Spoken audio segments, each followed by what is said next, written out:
사람이 가진 가장 위대한 능력은 타인의 고통에 공감하는 능력입니다. 공자님께서도 인간의 마음속에 타인을 불쌍히 여기는 마음이 본성의 가장 근본이라고 말씀하셨죠.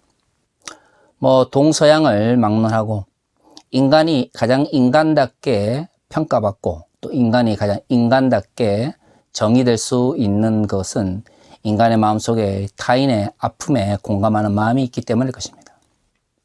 그렇기 때문에 타인의 아픔에 공감하지 못하는 사람들을 보았을 때 우리는 고민해야 합니다. 왜냐하면 가장 인간답게 만드는 그 감정과 그 본성을 잃어버리고 있기 때문이죠. 그것이 사회를 통해서 형성되어진 비인간화인지 아니면 그들이 그렇게 타고난 것인지 아니면 우리가 알지 못하는 그 어떤 무언가가 있는 것인지. 그래서 우리는 항상 고민해야 합니다. 인간이 인간답게 살아가지 못할 때, 인간의 인간다운 대접을 받지 못할 때, 아니 인간으로서 가장 기본적인 감성과 감정을 느끼지 못할 때 그것이 과연 어떤 문제에 의해서 형성된 것인지를 고민해야 하는 것이죠. 저는 신앙생활에 있어서도 마찬가지라고 생각합니다. 제 모교인 종신대에는 표가 있습니다. 성자가 되라, 신자가 되라, 전도자가 되라, 이런 것들이 있어요. 저는 학교를 다니면서 맨날 그런 생각을 했습니다. 우리 교단에 정말 문제가 많은 목사님들이 많은데 신자가 아니고 성자가 아니고 아니면 목회자가 아니어서 저런 문제가 생기는 것일까? 제가 보기에는 인간이 안 돼서 그런 것 같아요. 그 모든 것 위에 인간이 돼야죠. 인간이 안 된 사람이 신학을 해서 성자가 되겠습니까? 인간이 안 된 사람이 신학을 해서 목회자가 되면 아름다운 목회를 할 수 있을까요? 인간이 안 된 사람이 신학을 해서 신학자가 되면 위대한 신앙이 나오겠습니까? 그렇지 않죠. 하나님 자신의 이익을 위해서 사용하고 신학을 자신의 생각을 정당화하는 도구로 사용합니다. 선교라는 이름으로 자신의 이익을 추구하겠죠. 왜일까요? 신학을 공부하지 않아서? 성자가 아니어서? 신자가 아니어서? 아니죠. 인간이 안 돼서 그렇습니다. 그런데 우리는 어떻게 하면 인간이 인간다워질 것인가에 대해서는 별로 고민하지 않습니다. 왜냐하면 우리는 인간으로 태어나고 인간으로 성장한다고 생각하기 때문이죠. 하지만 제가 앞에서 이야기를 한 것처럼 우리는 종종 비인간화되어진 사람들을 만납니다.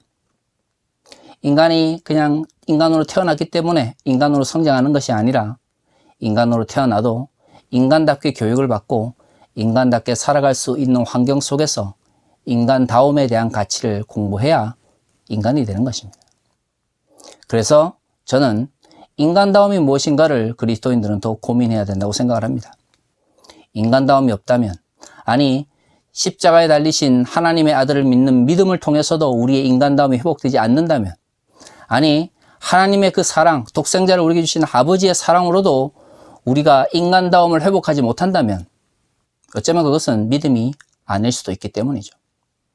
진정한 믿음, 인간을 사랑해서 자신의 독생자를 이 땅에 보내신 하나님의 그 사랑, 인간을 사랑하여 십자가에 달리신 예수 그리스도의 그 사랑을 진정으로 믿는다면 우리는 믿음을 이야기하고 하나님을 이야기하고 신학을 이야기하기 전에, 아니 교회를 이야기하기 전에 인간다움이 무엇인가에 대해서 더 이야기할 수 있어야 하는 것입니다. 오늘 우리가 읽은 본문은 흔히 메시아에 대한 예언을 담고 있다고 알려져 있습니다.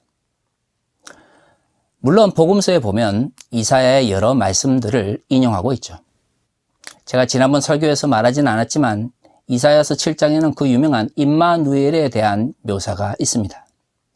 오늘 우리가 읽은 이사야서 9장은 또한 예수 그리스도께서 갈릴리 지역에서 복음을 전하시면서 그 주변의 사람들부터 멸시를 받을 것에 대한 예언으로 신약 성서에서는 해석되어 있습니다. 물론 저는 구약의 말씀을 신약적 관점 속에서 재해석하여 신약 시대에 살아가는 그리스도인들에게 도덕적이면서 또 영적인 의미를 주는 것을 굉장히 중요하다고 생각을 합니다. 하지만 가장 중요한 것은 구약 시대에 그 구약의 말씀이 어떤 의미를 가졌는지를 살펴보는 것입니다. 이사야서에 있는 많은 메시아와 관련된 이야기들은 실질적으로는 그 당시 사람들에게는 그러한 의미로 받아들이지 않았습니다. 사실 이사야서는 남유다 백성들의 멸망에 대한 이야기를 담고 있습니다.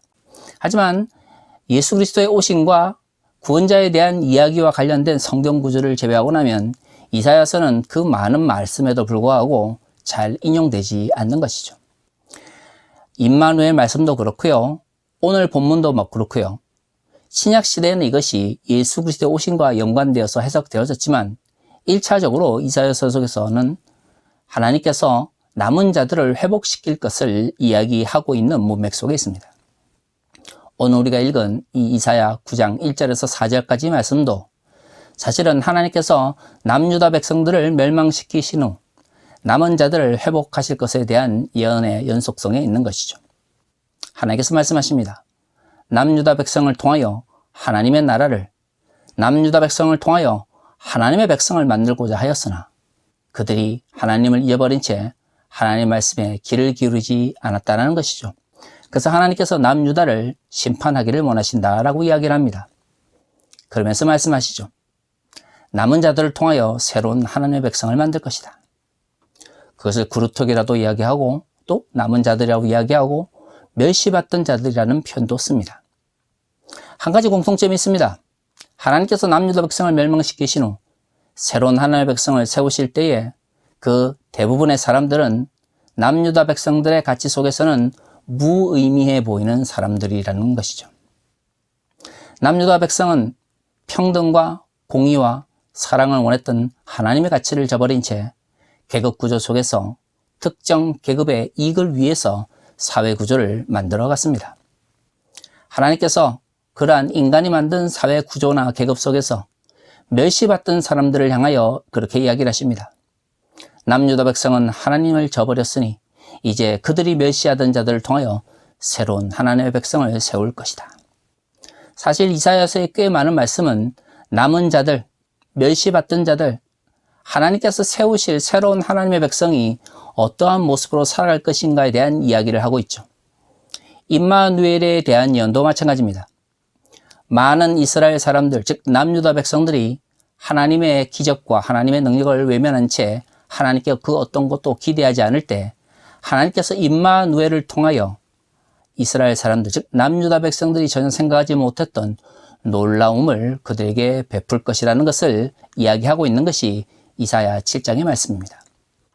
오늘 이사야 9장의 말씀은 하나님께서 그 당시에 북이스라엘의 한 종족이라고 해서 멸시받았던 예수님 시대의 갈릴리 지역, 고대 이스라엘에서 북이스라엘 지역 사람들을 하나님께서 회복시킬 것을 오늘 본문에서 이야기하고 있죠. 이사야서가 기록되었던 그리고 선포되었던 남북 이스라엘 시대를 돌아가 보면 이 말씀은 남유다 백성들에게 대단히 불편한 말씀입니다. 왜냐하면 스스로가 이미 하나님의 백성이라고 생각하고 있던 남유다 백성을 대신하여 북이스라엘 쪽에 거주하던 사람들을 통해 하나님께서 새로운 백성을 세우실 것을 이야기하고 있기 때문이죠. 사실 우리나라도 과거 남북의 갈등이 첨화되었을 때 남한 사람들은 언제나 선하고 남한 정부는 언제나 선한 정권이었습니다. 중요한 것은 북한이 악한 정권이었기 때문에 그 악한 정권의 반대쪽에 있는 남한 정권은 무조건 선한 것이었죠. 그리스도인들의 이런 흑백 논리는 언제나 그런 식으로 작동했습니다. 우리가 살아가고 있는 남한은 언제나 하나님의 편에 서 있는 선한 곳이고 북한은 악한 것이죠. 단순히 정치적인 측면뿐만 아니라 종교적인 측면에서도 그것이 정당화됐습니다. 남북관계 속에서 남북의 첨예한 갈등과 대립을 기독교가 부추겼던 측면이 분명히 있는 것이죠. 사실 정치적인 윤리와 종교적 윤리는 깊이 생각하지 않으면 서로 혼돈되기가 쉽습니다. 과거 남북 이스라엘 시대도 마찬가지입니다. 정치적인 잘못으로 인하여 남쪽 유다와 북쪽 이스라엘이 분열이 됐지만 하나님을 믿었던 이스라엘 백성들은 그 분열 자체를 종교적으로 이해했던 것이죠. 이러한 관점에서 남유다는 언제나 하나님의 백성이면서 선하지만 북이스라엘 쪽 지역은 악할 수밖에 없던 것입니다. 그러한 관점 속에서 하나님께서 이야기하시죠. 스스로 하나님의 백성이라고 말하는 남유다 백성을 대신하여 북쪽 이스라엘 사람들을 데리고 새로운 하나님의 백성을 만들 것이다. 이러한 이야기들이 이사야서 전반에 선포되고 있습니다. 그렇기 때문에 과거 7, 80년대 한국 사회에서 이사야의 말씀은 메시아의 구원에 대한 말씀으로 이해되었던 것이죠. 하지만 대부분의 이야기가 남유다 백성들에 대한 심판을 담고 있다고 하는 측면에서 이사야는 부분적으로만 한국교회에서 인용될 수밖에 없었습니다. 오늘의 본문도 그렇습니다. 예수께서 갈릴리 지역을 돌아다니시면서 말씀을 전하시고 그곳에서 하나님의 나라가 선포되는 것을 마태복음과 관련되어 있는 공간복음에서 특히 강조하고 있는데요. 그렇기 때문에 오늘의 본문의 말씀도 그러한 관점 속에서 많이 이해되어졌습니다. 하지만 이사야 시대의 이 말씀은 하나님께서 남유다 백성을 버리시고 북쪽 이스라엘 지역 사람들을 통하여 그 당시에 멸시받던 사람들을 통하여 새로운 하나님의 백성을 세울 것을 이야기하고 있는 것이죠. 사실 한국 교회가 힘이 없고 연약하며 가난한 사람들과 함께 했다면 이 말씀을 보면서 하나님의 심판을 이야기하고 하나님의 아름다운 회복을 선포했을 것입니다. 하지만 대부분의 한국 교회는 이 말씀을 자신들을 위한 구원의 말씀 이외에는 다른 방식으로 해석하지 않습니다. 왜일까요? 이사야서를 좀 자세히 읽어보면 이 의미를 보다 잘 알 수 있음에도 불구하고 왜 항상 예수 그리스도의 갈릴리 선교와 연결되어서 이 말씀이 선포되었을까요? 물론 많은 목사님들이 신학교를 졸업한 이후에 신학 공부를 지속적으로 하지 않는 측면도 분명히 있습니다. 하지만 또 다른 측면에서 보면 이미 한국 교회가 너무나 많은 것을 가지고 있기 때문이죠. 오늘 본문의 말씀은 하나님께서 권력 가진 사람들을 무너뜨리시고 그들로부터 멸시받은 자들을 회복할 것을 이야기하고 있습니다. 한국 교회가 20세기 초와 같이 멸시받고 핍박받던 공동체였다면 아마도 이사야 이 9장 말씀을 가지고 엄청 은혜를 받았을 겁니다. 하지만 요즘에는 한국교회가 소위 그런 식의 은혜를 받지 못하죠. 왜일까요? 한국교회가 권력을 가지고 그 권력을 누리는 기득권 세력이 되었기 때문입니다. 한국의 대형교회들을 보십시오. 그 가운데 예수님을 위하여 핍박받고 고난받고 가난해지고 멸시받는 것에 대해서 설교하는 목사가 어디 있습니까? 언제나 하나님께 주신 것에 감사하고 단순히 감사하는 걸 넘어 그것을 자기가 원하는 방식대로 활용하고 사용하고 남용해도 그것이 하나님의 뜻이라고 가르치고 있습니다. 왜일까요? 더 이상 한국교회가 가난한 자들과 멸시받는 자들, 눈물 흘리는 자들을 위한 공동체가 아니라 가지고 누리고 타인을 억압하는 자들을 위한 공동체로 변질되었기 때문입니다. 사실 그렇습니다. 우리는 부자도 예수를 믿을 수 있고 가난한 자도 예수를 믿을 수 있다고 생각을 하죠. 맞습니다. 복음은 빈민과 부한 사람과 관계없이 전파되어야 되고요. 예수 그리스도를 믿는 믿음은 그 사람의 성적인 지향이나 경제적 부, 사회적 지위와 관계없이 그의 마음속에 하나님을 아버지라 고백하고 예수 그리스도를 나의 주로 고백하는 자가 중요합니다. 하지만 현실 속의 한국교회는 가지지 못한 사람들과 누리지 못한 사람들, 사회적으로 멸시받고 억압받는 사람들과 함께하지 않습니다. 주일에 대형 예배당에 모여서 아름다운 환경 속에서 좋은 환경 속에서 예배드리고 축복받고 복받는다라는 설교를 듣기를 원하는 사람들을 위해서 한국교회가 존재하는 것이죠. 왜일까요? 한국교회가 권력을 가지고 기득권을 누리고 있기 때문입니다. 한국교회의 모습을 보십시오. 하나님의 나라를 위하여 무엇을 할 것인가? 하나님의 나라를 이 땅에 실현하기 위해서 어떤 하나님의 가치를 실현할 것인가 보다는 자신들의 정치적 이념을 절대화하고 자신들의 사회에 대한 가치를 종교적으로 정당화합니다. 그러면서 자신들의 생각과 반대쪽에 있는 사람들, 종교적 가치가 아니라 사회적 가치나 정치적 가치를 반대하는 사람들에 대해서 하나님의 편이 아니라든가 종교적으로 악하다고 규정하는 것이죠. 권력을 누리고 있기 때문에 그 권력을 함부로 사용하고 있는 것입니다. 성적 소수자의 문제나 여성 차별에 대한 입장, 코로나19 시대에 방역당국과 대립하였던 한국교회의 이기적인 모습들을 보십시오. 그것이 과연 핍박받고 멸시받는 자들의 모습입니까? 아니면 사회적 기득권을 누리며 정치적 권력을 가지고 있는 자들의 모습입니까?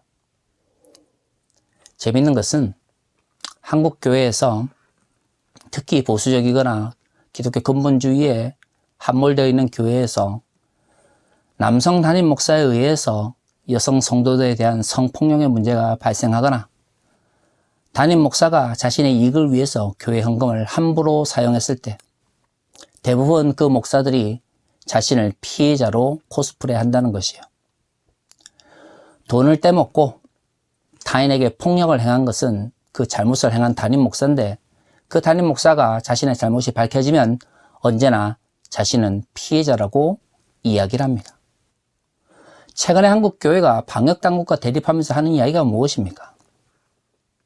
모든 대한민국 사람들이 코로나19의 상황 속에서 방역 때문에 고통받고 어려움을 겪고 있습니다. 경제적 측면에서 많이 손해를 보고 있고 사회적 관계를 유지하지 못한 채 우울증을 겪고 있죠. 그런데 그럼에도 불구하고 모임을 자제하고 방역을 위해서 노력하고 있습니다. 그런데 한국교회가 대면 예배를 시작하면서 대면 예배를 금지하는 방역당국을 향해서 하나님의 뜻이 아니라라고 종교의 자유를 억압한다고 이야기를 하고 있죠. 이미 90년대부터 우리의 삶 가운데 드리는 예배를 강조하기 시작했죠. 그러면 삶 가운데 드리는 예배는 어떤 형식을 갖춰서 드리는 재래적 예배가 아님에도 불구하고 왜 우리는 삶의 예배라는 용어를 지난 30년 동안 지속적으로 사용해 왔을까요? 그렇습니다. 예배가 다양한 종류가 있는 것이죠. 재래적 예배가 있는 것이고 또한 우리의 삶으로서 드리는 예배도 있습니다. 그래서 로마서는 우리의 몸으로 드리는 예배, 신령과 진정으로 드리는 예배를 이야기하면서 우리의 삶으로 드리는 예배에 대해서 이야기하고 있는 것이죠. 성경이 오로지 재래적 예배나 구약시대의 제사만을 하나님께 드리는 올바른 제사나 예배라고 이야기를 하고 가르쳤다면 맞습니다. 대면 예배에 집착하고 형식을 갖춘 예배를 이야기하는 것 물론 의미가 있습니다. 하지만 이미 우리는 90년대부터 삶 속에서의 예배를 이야기하기 시작했고 로마서는 그보다 더 이전에 우리의 삶을 온전히 하나님께 드리는 것이 하나님께 제사 드리고 예배 드리는 것이라고 가르치고 있는 것입니다. 그럼에도 불구하고 한국 교회는 자신들의 종교적인 영향력을 지속하기 위해서 대면 예배를 집착해 왔습니다. 그래서 집단 감염이 일어났죠. 그러면 한국 교회가 잘못했죠.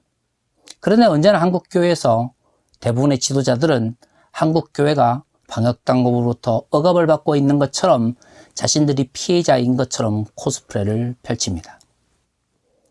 한국교회 내에서 성폭력을 일으키고 돈을 떼먹는 목사들만의 왜곡된 인식의 문제가 아니라 대형교회를 하면서 개신교회의 지도자라고 말하는 사람들의 의식도 왜곡되어 있다는 것이 이러한 이야기나 행동 속에서 나타나는 것이죠. 왜일까요? 교회가 권력을 쥐고 기득권을 누리며 거기에 만족해 있기 때문입니다. 하나님은 북이스라엘을 정치적으로나 종교적으로나 악하게 생각하는 남유다 백성들을 향하여 너희가 하나님의 공의를 저버리고 하나님의 백성으로서의 가치를 외면했기 때문에 심판할 것을 이야기하고 있습니다. 오늘의 본문은 더구나 힘을 가진 사람들을 향하여 하나님의 심판을 이야기하고 있는 것이죠.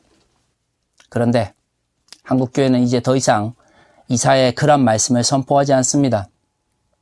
왜냐하면 한국교회는 더 이상 핍박받거나 억압받는 공동체가 아니라 권력을 누리고 기득권을 누리는 공동체로 전락했기 때문입니다. 그렇기 때문에 하나님의 심판, 특히 가진 자들과 능력자들과 권력자들을 향한 하나님의 심판의 말씀을 한국교회에서는 들을 수가 없는 것이죠.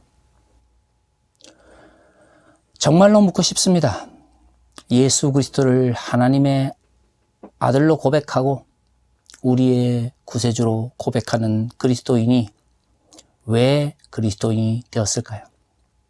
우리가 정치적 권력을 누리고 사회적 기득권을 누리도록 하시기 위해서 하나님께서 당신의 독생자를 이 땅에 보내셨을까요? 저는 결코 아니라고 생각을 합니다. 오늘의 본문도 그렇게 이야기하고 있죠. 멸시받고 핍박받던 북이스라엘 지역의 사람들이 하나님께서 회복을 하심을 통해서 영광을 받을 것이다. 한국교회가 가난한 자들과 멸시받는 자들, 천대받는 자들과 함께 한다면 하나님의 심판을 이야기하고 회복을 이야기할 때 함께 기뻐할 수밖에 없겠죠. 하지만 한국교회가 뭔가를 누리고 있고 뭔가 가치가 없는 것에 집중하고 있다면 하나님의 심판을 외면하게 될 것입니다. 한국교회가 권력을 누리고 기득권을 누리기 위해서 예수를 믿는 것이 분명히 아니임에도 불구하고 왜 권력을 누리고 타인을 억압하는데 재미에 빠져 있을까요? 그리스도인이라고 하는 가치가 타인을 억압하고 권력을 향유함으로써 만들어지는 것으로 착각하고 있는 것이죠.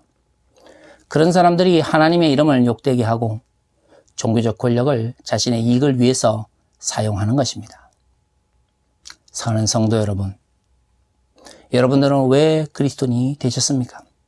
이 땅에 멸시받는 자들을 향하여 사랑을 선포하시고 자유를 선포하시고 평화를 선포하신 그 하나님의 아들의 이름을 믿기 때문에 그리스도인이 된 것인가요? 아니면 권력을 누리고 기득권을 누리는 사람이기 때문에 하나님의 백성이 된 것입니까? 권력을 누리는 것이 좋고 그리고 내가 권력을 행사할 때 타인들이 나의 발 앞에 엎드려서 벌벌 기는 모습이 좋다면 그것은 하나님의 백성이 아니라 권력 중독에 빠진 권력 중독자일 뿐입니다. 그리스도인은 하나님의 나라의 가치를 실현하며 인간을 사랑하여 자신의 독생자를 보내신 아버지를 믿고 인간을 사랑하여 십자가에 죽으신 메시아를 믿는 사람들이 바로 그리스도인입니다. 그들은 하나님께서 힘 있는 자들과 권력 가진 자들에 대해서 심판한다고 이야기하실 때 기뻐하며 그러한 자들을 심판하신 후 하나님께서 새로운 백성을 세우실 때에 그 백성 속에서 함께 기뻐할 수 있는 것이죠.